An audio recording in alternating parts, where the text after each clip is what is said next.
ఉన్నాయంటే చేతులు పైకెత్తండి. ఆ సెల్ ఫోన్లు వచ్చినప్పుడు మీరు చూశారు కదా, నేనే పోరాడే అప్పట్లో. నన్ను ఎగతాళి చేశారు, 420 అన్నారు. నన్ను 420 అన్నవాళ్ళు ఏమయ్యారో నాకు తెలియదు, కానీ వాళ్ళ కర్మ వాళ్ళకి తగిలే పరిస్థితి వచ్చింది. ఈరోజు ఆ రోజు నేనంటే ఈరోజు గర్వంగా చెప్పగలుగుతున్నా, ప్రపంచంలో ఎక్కడా ఇవ్వని విధంగా అన్ని సేవలు ఏ ఆఫీసుకు పోయే పని లేకుండా నీ సెల్ ఫోన్లోనే మొత్తం సేవలు తీసుకునే సర్వీస్ తీసుకునే పరిస్థితి వచ్చింది. అది ఈ ప్రభుత్వం సాధించిన విజయం అని మరొక్కసారి విజ్ఞప్తి చేస్తున్నా. వాట్సాప్ సర్వీసెస్ కానీ గవర్నెన్స్ అందరికీ తెలుసా అని అడుగుతున్నా.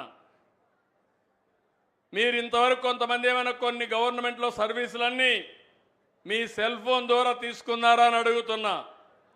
తెలుసు అనేవాళ్ళు చేలిపైకెత్తండి. తెలుసు అనేవాళ్ళు ఇంకా చాలామంది వాడుకోవడంలా. అదే నా బాధ. నేను మంచి చేయాలనుకున్నా గుర్రాన్ని నీళ్లు తాగాలంటే తొట్టి దాకా తీసిపోతాం, కానీ బలవంతంగా తాగించగలుగుతావా అని అడుగుతున్నా. అవునా కాదా? మీలో మార్పు రావాలన్నా లేదా అని అడుగుతున్నా.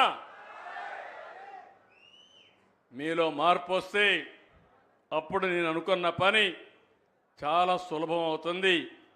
నేనైతే ఒకప్పుడు చాలా పరిగెత్తేవాడిని ఒక్కడినే. ఇప్పుడు నేను ఒక్కడనే పరిగెత్తే లాభం లేదు.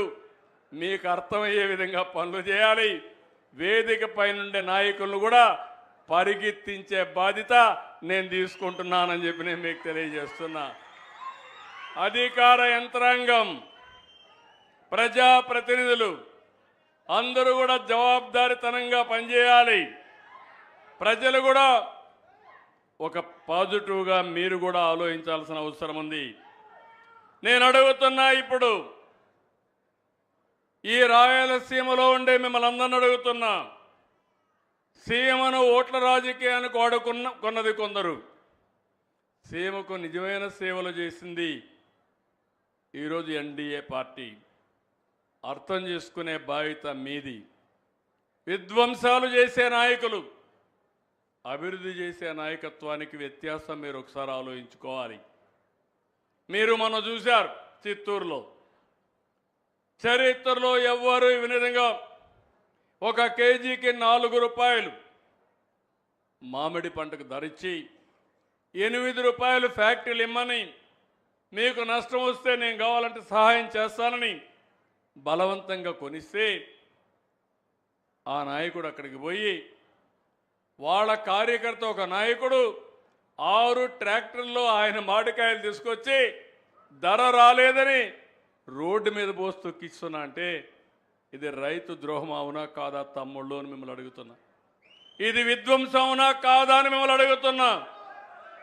ఇలాంటి వాళ్ళు రాజకీయాన్ని అర్హతుందా అని మిమ్మల్ని అడుగుతున్నా. ఏం తమ్ముళ్ళు మీకు జ్ఞాపకం ఉందా? వివేకానంద రెడ్డి అజాత శత్రువు, నేనే ముఖ్యమంత్రి, నిద్ర లేశాను, ఒక చీటీ వచ్చింది నా దగ్గరికి. వివేకానంద రెడ్డి గుండెపోటుతో చనిపోయాడు. నేననుకున్నా, బాధపడ్డా, రే ఆలఫేషడం చనిపోయాడు, మంచోడే పాపం అనుకున్నా. నేను నమ్మిన తర్వాత కొంచెం టైం అయింది. టైం అయితే అదే వస్తుంది. సాక్షాత్తు సిఐ అక్కడే ఉండి